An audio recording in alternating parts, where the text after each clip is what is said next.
Um, this is episode 4 of First Time Moms Podcast. I'm your host, Brooklyn. So I kind of timed this by how old the baby is. So she's 7 weeks this week. So last week was week 6, and I took week 6 off. It's just been a lot going on. And like I said before, I wanted to create this to be as authentic as possible, as transparent as possible, for myself and for other moms. It's all about our journey. And it's just a support group. So I'm going to do just that. I'm going to take my time and be authentic and genuine. Now, this is going to be one of the shorter podcasts. And I've been trying to get them to be short, but moms, you know how it is when you can relate to somebody, you have somebody you can talk to, like Eva was, like Leandria was. It was just easy flowing conversation, and we just lost track of time and was just like caught up in the moment, which is perfectly fine. But like I say, so for this one, I'm going to definitely keep it a little short. So for this episode, I want to talk about balance, self-care, and grief and loss. So last week I definitely had all intentions on keeping it on Wednesdays. I was gonna record on Wednesdays. I even posted on my IG Snap like podcast on Wednesday. But being Brooklyn, mommy, wife, mentor, all of that caught up with me last week. Friend, yeah, all of that definitely caught up with me last week. So we didn't have a podcast last week, which is good because that gave me some more time to kind of get myself together. The first thing I'm gonna touch on it because I can't speak from my own experience. I'm just speaking from my heart. Is grief and loss. So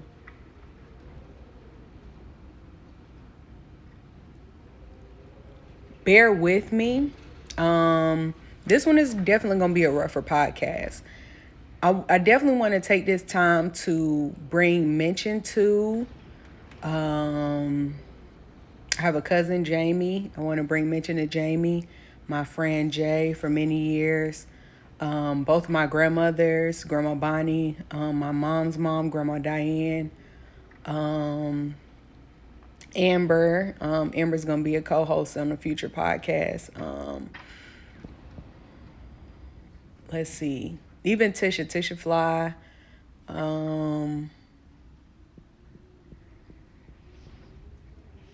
Any mothers who lost their child. So whether that was miscarriage, abortion, but definitely like you had time with this child and you lost your child. I want to dedicate this podcast to you guys, and I would like to extend my deepest condolences to any mother who watches the podcast, who doesn't watch the podcast, any mother who's had to bury a child.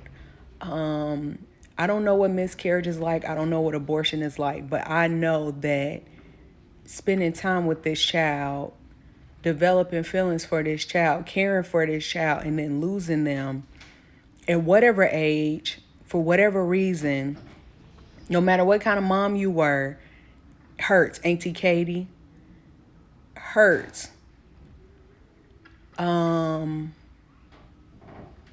And I just want you guys to know that whether I know you or not, I love you. I'm thinking about you. I'm praying for you. I care for you. I hear that it's two really painful losses. That's the loss of a mother and the loss of a child. And one of my fears is always something happening to my child. Ever since I found out I was pregnant, I always was like, I hope I don't fall down the stairs, or I hope something doesn't happen where I don't lose the baby. Even since I had her, it's like, I hope nothing bad happens. I hope nothing bad happens. I hope nothing bad happens. Like I said before, I don't really have postpartum depression. It's more so anxiety. So even the moms who feel like me, that's like constantly stressing, constantly worrying, constantly thinking about their children, my heart goes out to you guys because I can empathize 100%. Like I said, I'm going to keep this one short because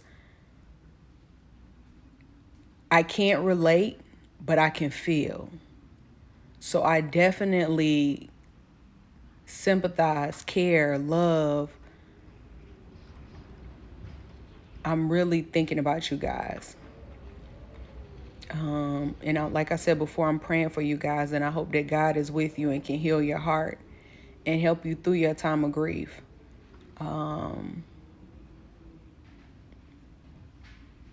Yeah. So I'm going to transition over to self care. Like I said before, I'm Brooklyn, I'm wife, I'm mom, and I'm also a mentor. I have a job where I'm a school counselor, but I'm on maternity leave right now. But I'm still serving as a mentor. So I see the children I work with 4 hours every week. So like I said, this last week definitely was challenging on me wearing my many hats. First off, it was week 6. So as some of you moms already know, week 6 marks when you finally can have sex again. So I'll start there. I was like so anticipating going to the doctor, having them say, "Oh, you're cleared, you can have sex again," and jumping back in the sack and everything just being everything. And it was not. Um, Warning, TMI. Everything I'm about to say is going to be TMI, but hey, this is for the mothers. Um, I went, I made an appointment, got waxed and everything. I did a vaginal stem here at the house. I use Goddess Detox, which is black owned out of Atlanta. I use their herbs. And I got the pot from Amazon and I did the steam.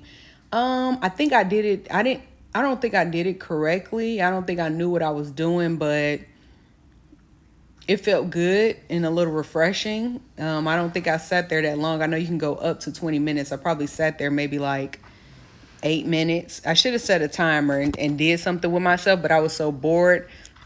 I kind of hurry up and did it. And then, like I said, I got the wax. The wax actually didn't hurt as bad as it did before. I don't know because I experienced the greatest pain I'm gonna experience down there or not. Maybe that took the pain away, but yeah, it didn't hurt that bad. Um, but yeah, so it was our 6 weeks. One thing I'm having to learn is to live outside of my head.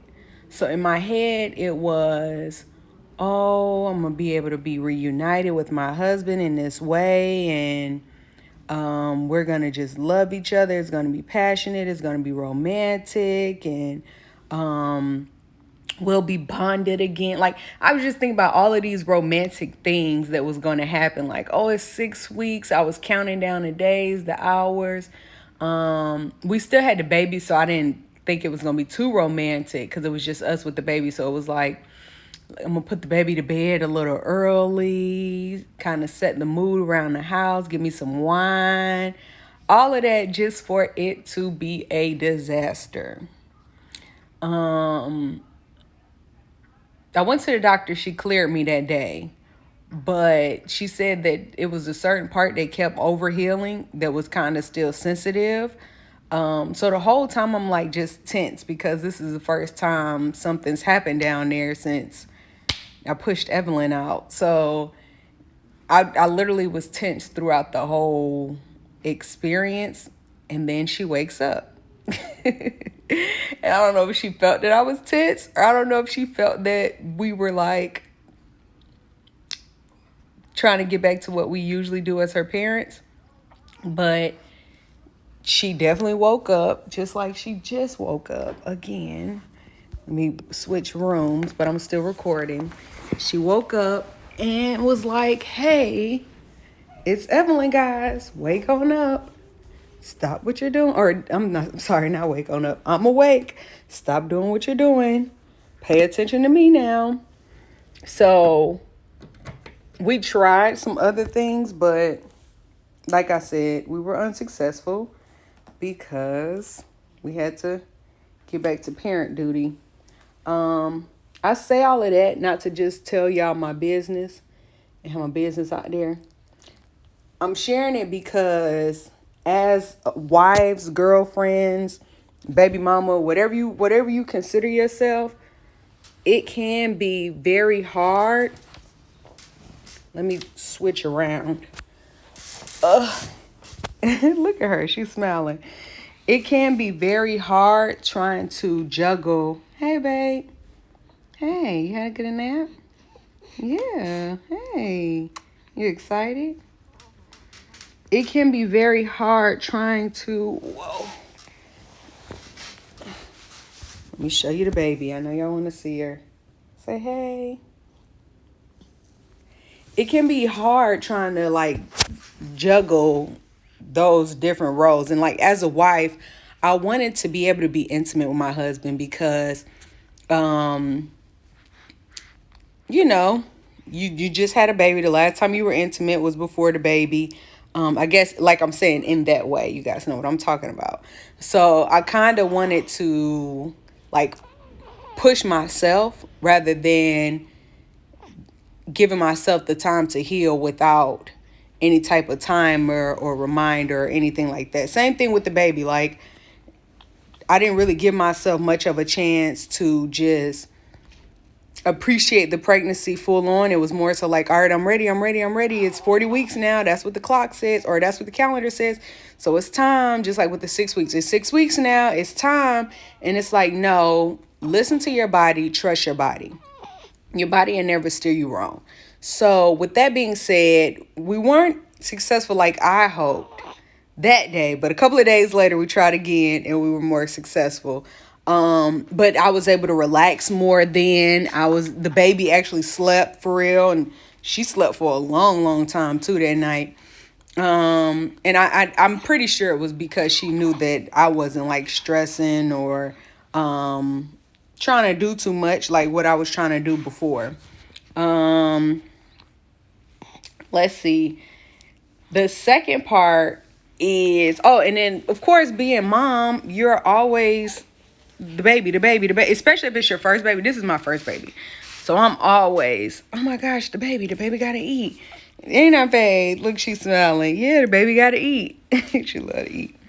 Um, I'm in the stores. It's funny because I went to the mall with my friends and I'm walking around. I didn't see anything for me. I'm in the baby section like about to shop till I drop. And I had to leave the baby section. Like I had to force myself out of the baby section because she's what?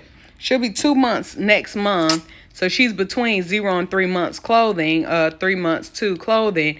But it's like every time I go to the store and buy her something new, yeah, sometimes it's bigger too, but I definitely got to break that habit.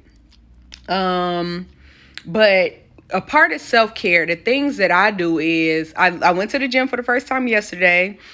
Before that, I live in Jersey, so it's starting to warm up.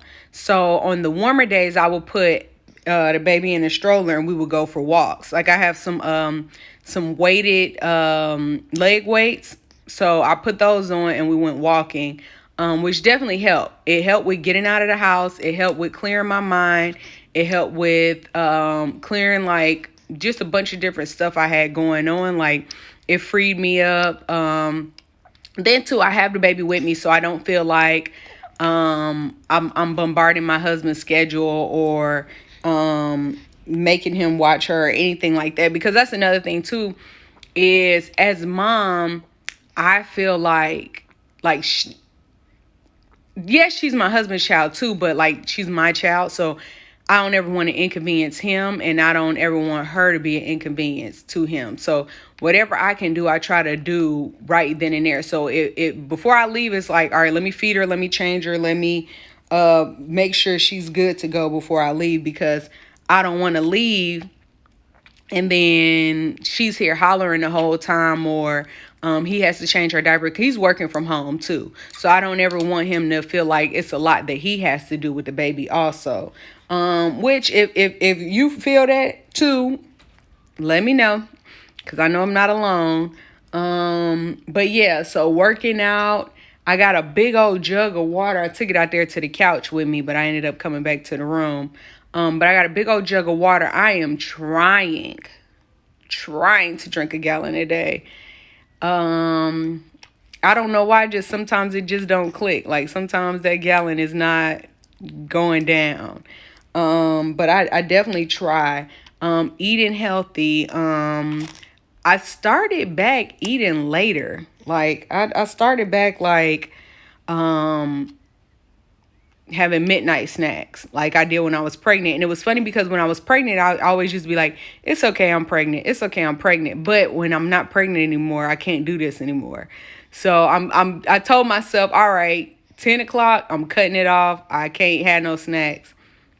And Sunday, Monday, I don't think Tuesday, but yeah, so Saturday when it turned midnight going into Sunday from Saturday, Sunday and Monday I was up having late snacks. So I was like, all right, no, for real. I need to like really set some limits because I keep sitting up eating late, satisfying those cravings. I'm going to get big and then I'm going to really be upset because summertime is coming and I'm not buying no new summertime clothes. I plan on pulling all my pre-pregnancy clothes out the bag and putting them on this summer. So yeah, eating healthy, girl time. Whether that's over the phone, whether that's in person, mine usually is in person though. So like my friend Jada came into town, we spent some time together. It really meant a lot to me. I definitely appreciated her friendship even more this time with her coming. And just how helpful she was with the baby. Because your friends, yeah, they with girl time, especially if the baby's around, they're going to help with the baby. Like, they're so excited for the baby and excited about you. Like, it's really helpful. And you guys can have those heart-to-hearts and you can have those moments that you need from the ladies. And then also to my friends, Bija and Veronica, we went out. We went to the mall. We took the baby to the mall.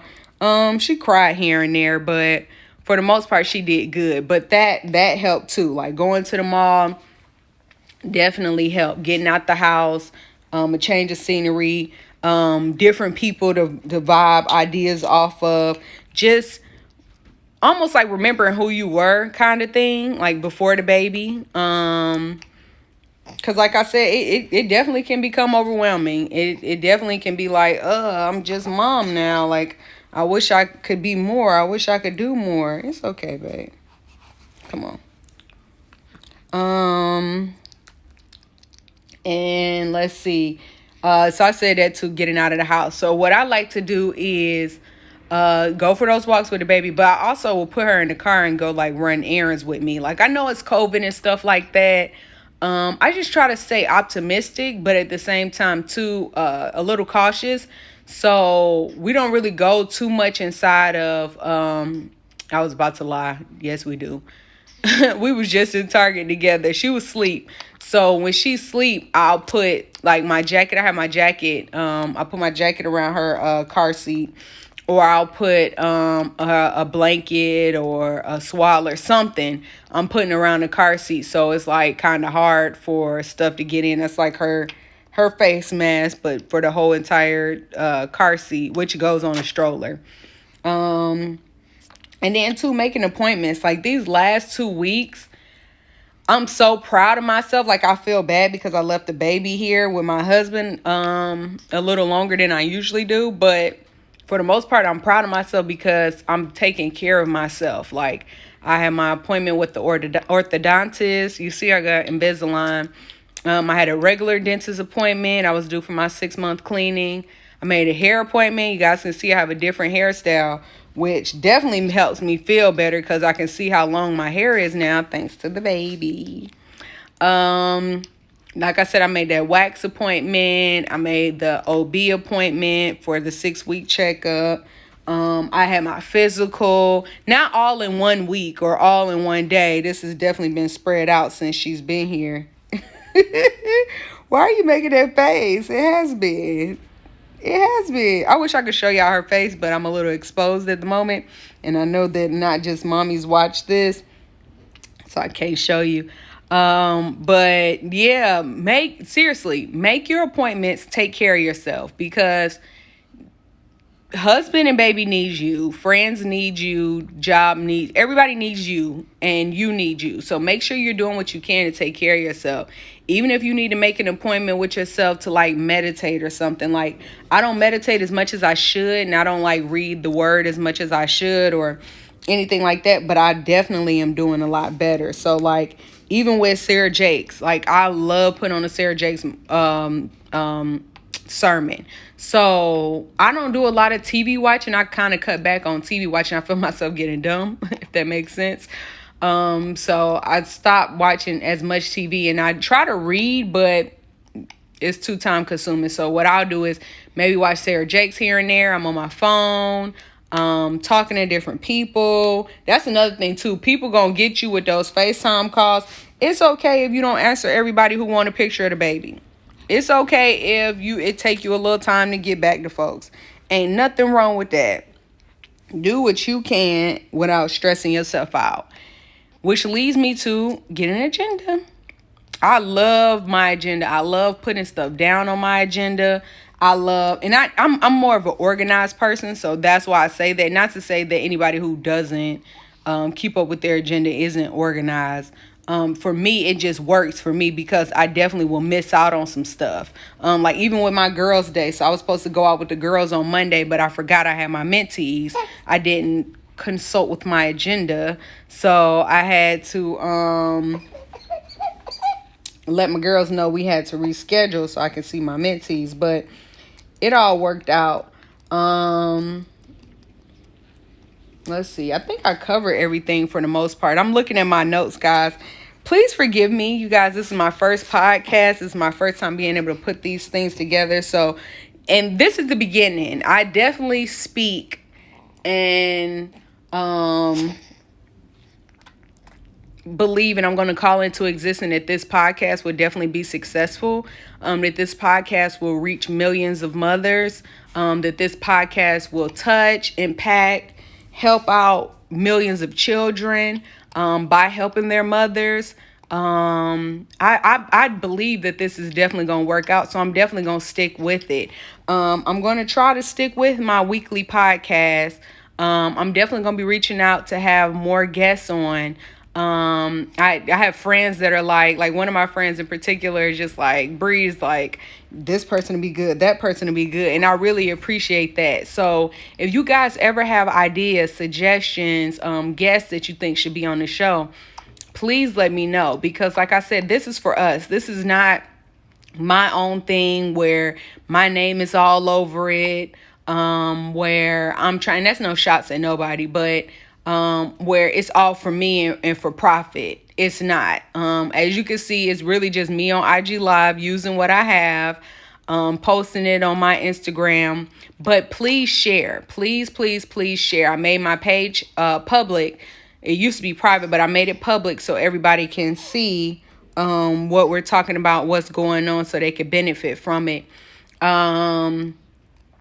Yeah, like I said before, my prayers are out to all of the mothers who are either having a tough time, definitely grieving the loss of their child, and just even the moms who have a lot going on, even the moms who are struggling financially, mentally, emotionally. My thoughts and prayers are with you guys, because guess what? This is not easy. They say birth is like the hardest thing you'll ever do, but even just being a parent, because you lose focus and you lose sight of who you are, and it changes. Like for the rest of your life, you will never be that person who you were. You won't even be the same as you were when you were pregnant, let alone who you were before you got pregnant. So my hats goes off to all of the mothers who are doing the damn thing, whether independently, whether with some support.